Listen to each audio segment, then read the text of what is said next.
អ្នកម្ដាយកំសត់ម៉ែហេវម៉ែហត់ម៉ែក្រម៉ែអត់ម៉ែខ្សត់ណាស់កូនម៉ែសែននឿយណាយកាយម៉ែស្ទើរសូនតែដើមបីកូនស៊ូសូនមិនណាយម៉ែគ្រុនរងាឈឺពុំសូវជាជរារូបកាយម៉ែឃ្លានខ្លាំងណាស់គ្មានប្រាក់កាក់ចាយ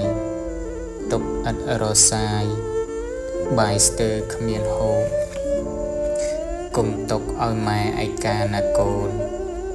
ម៉ែចាស់ហើយកូនខ្លួនមិនសូវជាឈឺគ្រប់វេលាជរារូបកាយមើលមកម៉ែផងណាកូនមាសម្ដាយគុំទៅណាឆ្ងាយចោលម្ដាយឯកាម៉ែតែងសេចក្ដីទន្ទឹងចាំផ្លូវកូនបងកូនពៅតើនៅទីណាម្ដេចបាត់ស្ងាត់សូនស្ងួនគ្មានមេត្តាមានដឹងទេថាមេត្តានឹកកូន